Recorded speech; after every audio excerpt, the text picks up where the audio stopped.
Hi, I'm Gold Derby News and Features Editor Ray Richmond, and I have the privilege today of speaking with Lynn Novick, the co-producer and co-director of the three-part PBS documentary film, The U.S. and the Holocaust.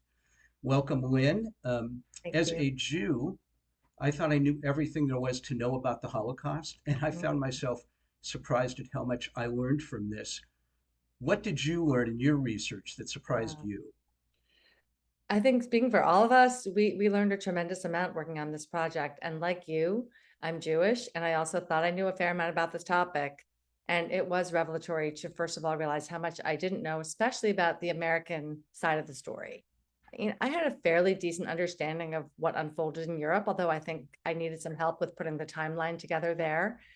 But I really knew very little about what Americans knew at the time, what our government's policy was, why it was so difficult for refugees to get here, what the quota immigration policy was all about, and why it was put in place, and what it represented. And I also didn't understand to any degree um, the resistance to welcoming immigrants at that time, given the information that Americans did have.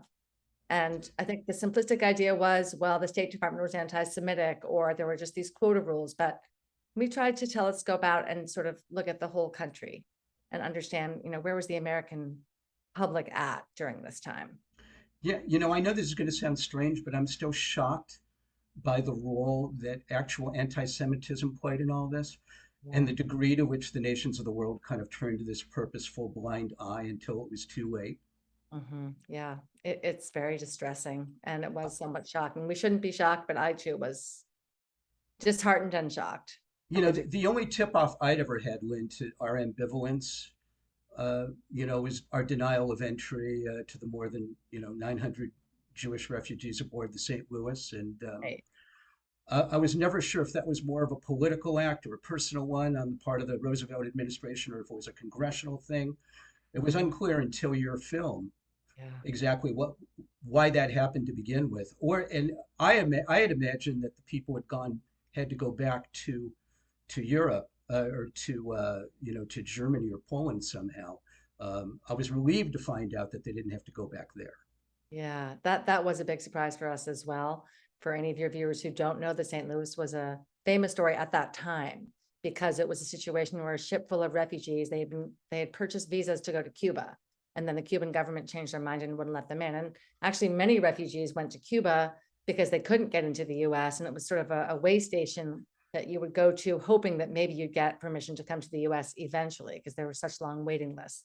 This was 1939, before the war started in Europe, and all those people were sent back. America refused to welcome them. It would have meant breaking open the quota system that we had, and the government was unwilling to do so. There were other ships that did get here when they had the right permissions and the right, visas. But the moral of that story to me is that one ship represents all the people who were maybe metaphorically turned away. They didn't get as close to the America, to our shores, but there were walls of paper that kept them out.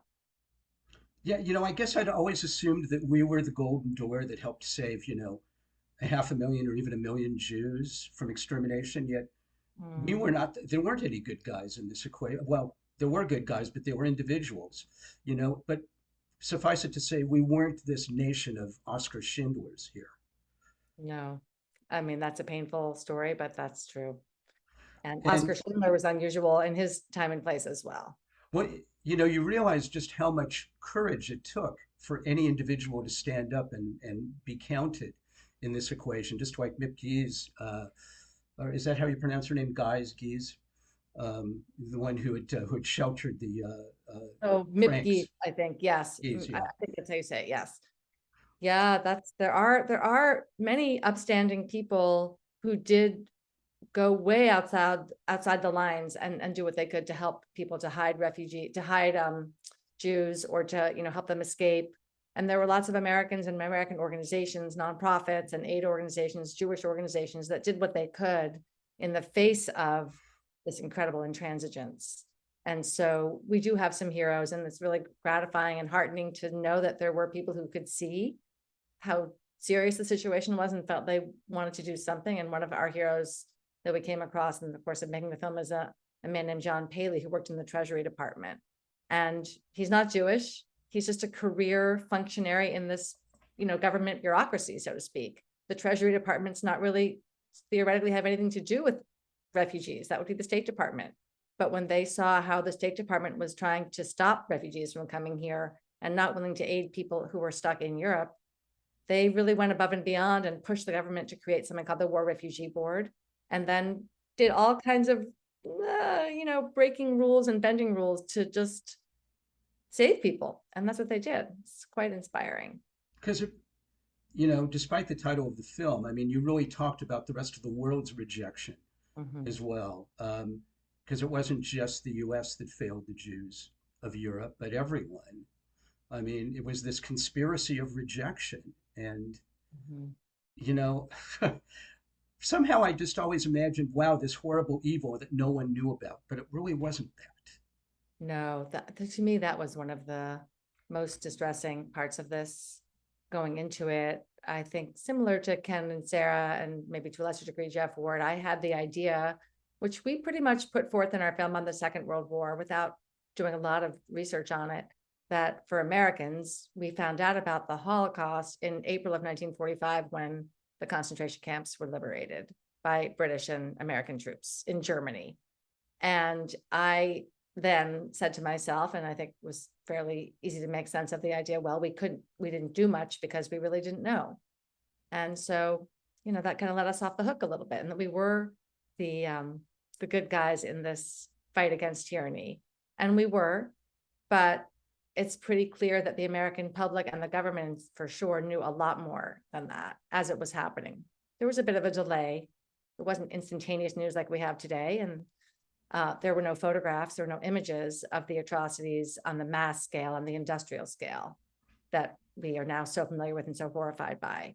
But there was coverage, there was eyewitness testimony, there were reports. And maybe they were taken seriously, maybe they weren't, but they weren't enough to push the nation to say we have to do everything we can to save these people. Do you think most Americans believed or still believe that it was ignorance of what was really happening more than indifference or I, outright hostility that prevented us from taking in more refugees? it's a great question.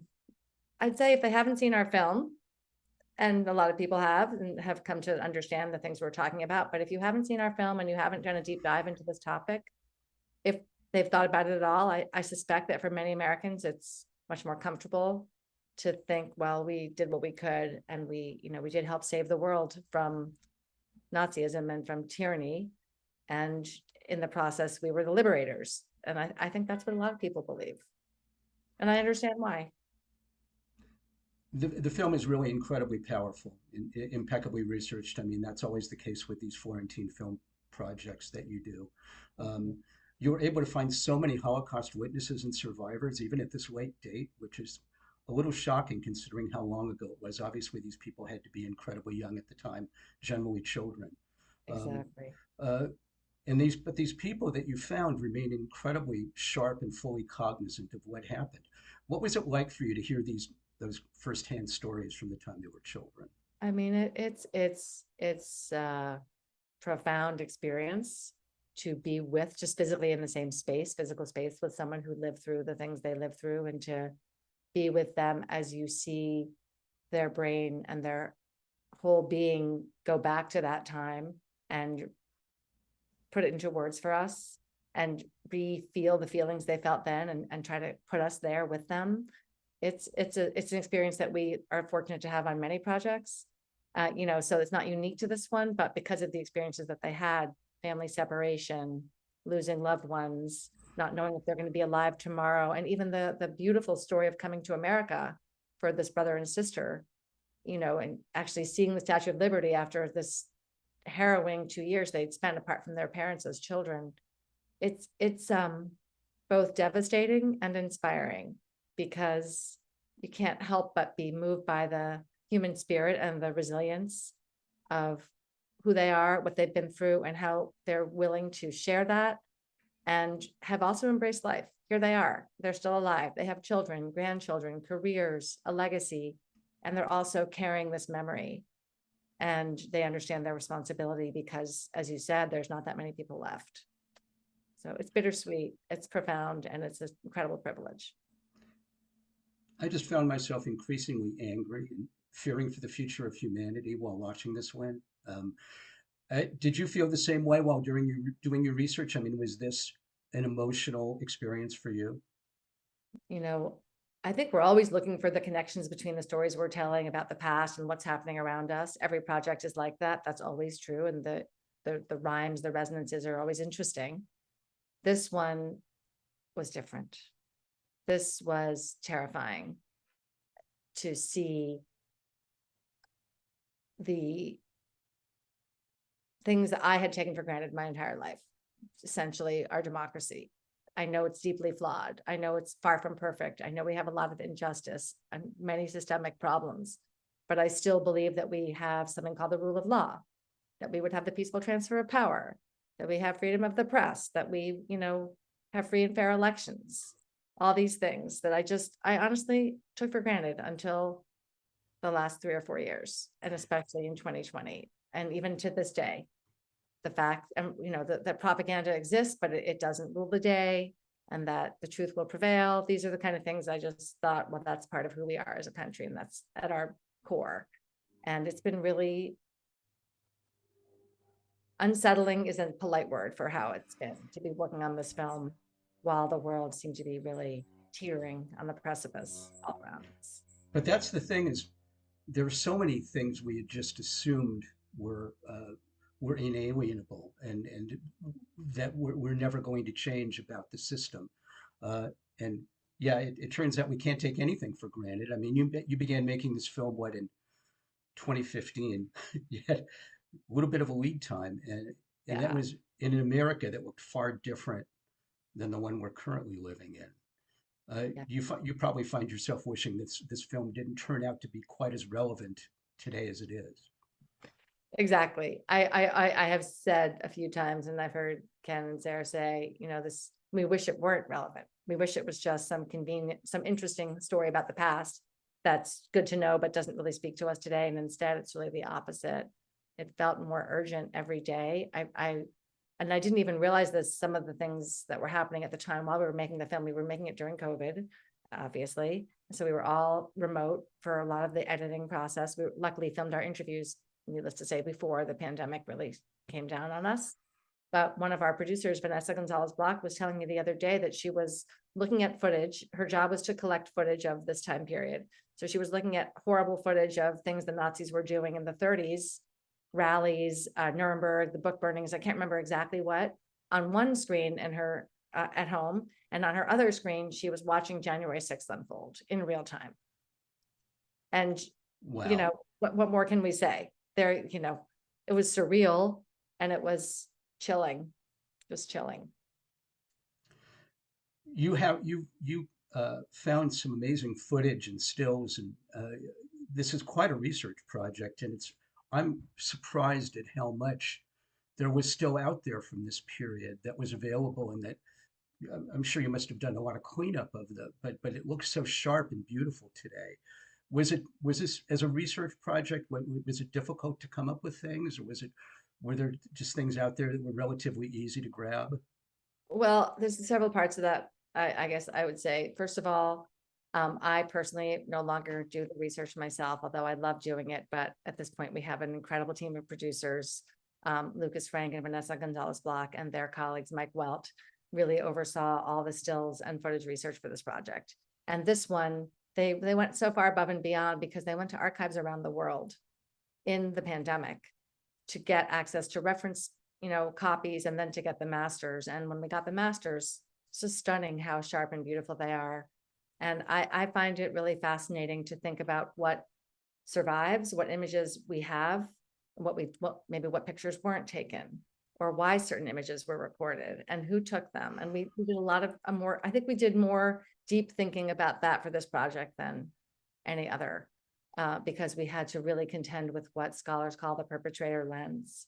A lot of the images are taken by the people who are committing these war crimes and crimes against humanity and perpetrating a genocide. And they're recording it for a variety of reasons, or the lead up to it, or celebrating themselves in the propaganda material. So just looking at these images, we were always trying to be mindful of that. And sadly, I mean, it's good for posterity that the reason why we can tell the story the way we could is because some of the people who were involved really wanted to document it. Right. They had an obsession with their image and with their own historical, uh, Yeah. kind of how they figured into history. And Yeah. that's why I was so surprised to see so much of Hitler specifically that I'd never seen before that isn't available just easily on YouTube. Yeah. And we tried, I think for me anyway, was revelatory was that we translated everything he's saying into English. I've seen a lot of footage where Hitler's just, I don't speak German, so he's just ranting about something, and here we're hearing the words. I mean, we're And it seeing, all comes across as such a rant, and it's always yeah, but when you read the words about what he's really saying, he's speaking his truth. He's not shy about what he believes, and the people are screaming and applauding for him. So that was another layer that's of I'm things. watching that. And I find myself saying, please don't believe him, please don't believe him, even though this happened 80 years ago. Exactly. I know. You Uh, still does boggle the mind. That's the thing. I mean, even though I think, we're adults, we understand people can be terrible and great and civilizations can crumble, but it's still, even though we know it happened, it's still hard to comprehend. this is why I actually look at the Holocaust denial movement as Mm. actually being equally powerful in its own right, because it it demonstrates that it's something so horrible that we can't conceive of it. So people decide not to conceive of it. And there's a political agenda behind that, which I Oh, no didn't question. understand myself. I'm right. So it's not, there's a very particular purpose to Holocaust denial, which is chilling, and so to push back against that feels important at every generation. And I think for us, the wonderful human rights attorney and former Nuremberg prosecutor Ben Ferencz, who passed away last week, was such a guiding light about the evidence, presenting the evidence, and convincing the world that this happened and explaining what it was and how it was and who did it. His mission to do that was really Mhm. something that sort of determined the course of his entire life. And he was a young man when he got started in this. What do you ultimately hope audiences come away with from watching this film, Lynn? Well, it's such a privilege to work on a project like this with my incredible colleagues. And so I don't like to prescribe too much what people should think. They should hopefully watch it and come to their own conclusions. But I will say that it's been very gratifying because, it's a challenging story about America, as we started off discussing, that these are painful truths that, don't really fit in with the stories we tell about ourselves from this time period for the most part. And so it's been really gratifying, I guess is the best word I can think, to see some of the responses we've had so far, which is, I watched on social media, I looked at some of the reviews, obviously, and a lot of the comments that meant the most to me personally were people saying things like, I had no idea. This is really, really tough stuff. Everybody needs to see it. We need to know our own truth. We need to face the difficulties of our past. It's uncomfortable. It's, challenging, just difficult. Those are the kind of adjectives that I saw a lot on social media and in some of the coverage of the film. And I that's all we can really ask, let What yourself be uncomfortable and don't try to explain away things that happened, and just figure out, where do we go from here? We can't go anywhere if we don't look at these truths. And our racism, anti-Semitism, xenophobia, nationalism, tribalism, these are all violence. These are all part of our story, as well as all the beautiful things that we've accomplished. One thing I appreciate though about this film and about, well, pretty much all of the things that you guys do at Florentine is you really don't tell us what to think. You put it out there and you allow us to draw our own conclusions, and I think that's admirable. Well, thank you for that. That's a North Star for us, and we have our own opinions, but we trust our audience to look at the material and come up with their own responses. It's very important to how we operate and why we are so grateful for people's attention to watch and think about it. With that, we are out of time. Lynn Novick, thank you so much for giving us 20 minutes to discuss such an important film as the U.S. and the Holocaust, and take good care. Thank you so much. It was really a great conversation. I really appreciate it.